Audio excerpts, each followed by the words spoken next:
এই পেজের একদম নিচের দিকে আরো কিছু ইনফরমেশন পাবেন, সেটা হচ্ছে দেখেন এটার ভার্সন কত, এখানে আপনি দেখতে পারবেন। দেখেন এটার ভার্সন এখন বর্তমানে 32 চলতেছে। এখানে আপনি এটার লেটেস্ট ভার্সন কত রানিং আছে আপনার সিস্টেমে এসে আপনি দেখতে পারবেন। তারপর দেখতে পারবেন সার্ভারের পিএসপি ভার্সন কত আপনার রানিং আছে আপনার সার্ভারে, সেটা আপনি এখান থেকে দেখতে পারবেন। তারপর এখানে এটা ডেভেলপ বা এটার ইনফরমেশন আপনি দেখতে পারবেন। সো এখানে ছোট ছোট ইনফরমেশন আসলে আপনার মেইন যেটা আছে কারেন্ট ভার্সন যদি আপনি দেখতে চান, এখান থেকে আপনি বুঝতে পারবেন আপনার সিস্টেমটা কত ভার্সন রানিং আছে আর পিএসপি ভার্সন রানিং আছে। এটাও ইম্পর্টেন্ট, আপনি চেষ্টা করবেন আপনার পিএসপি ভার্সনটা সবসময় 8.1 বা এর বেশি রাখতে। দেখেন এখানে আছে কিন্তু 7.2, ঠিক আছে, এটা খেয়াল করবেন। একদম লেটেস্ট পিএসপি ভার্সনটা রাখবেন, তাহলে সিকিউরিটির দিক থেকেও আপনার সিস্টেম সিকিউর থাকবে বেশি, অ্যান্ড স্পিড এবং পারফরমেন্সটাও ভালো পাবেন।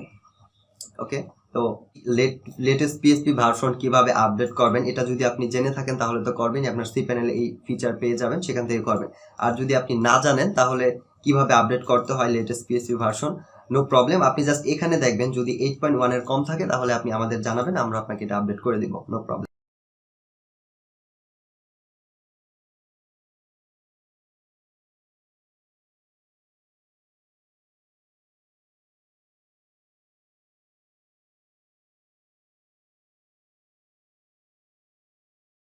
তো ডিফল্ট প্যানেলে আর তেমন কোনো ফিচার নাই, যা ছিল সব দেখা হয়ে গেছে আই থিঙ্ক। আর এটা তেমন ইম্পর্টেন্ট প্যানেলও না, এটা একটা ডিফল্ট, বাট আই থিঙ্ক এই ডিফল্ট জিনিসগুলো আগে আপনার জানা উচিত ছিল, এই জন্য আমি আপনাকে এই প্যানেলটা সম্পর্কে আগে ক্লিয়ার করলাম। এখন আমি নেক্সট ভিডিও থেকে একটা প্রত্যেকটার জন্য আলাদা আলাদা একটা ভিডিও বানাবো, যেগুলো হবে আপনার ইম্পর্টেন্ট জিনিস, যেমন order manager, product manager, category brand, প্রত্যেকটাই আপনার ইম্পর্টেন্ট, আপনার জন্য ইম্পর্টেন্ট, আপনার বিজনেসটাকে কন্ট্রোল করার জন্য, ম্যানেজ করার জন্য। আজ এ পর্যন্তই, ভালো থাকেন, সুস্থ থাকেন, পরবর্তী ভিডিও দেখার আমন্ত্রণ জানিয়ে এখানেই রাখছি, গুড বাই।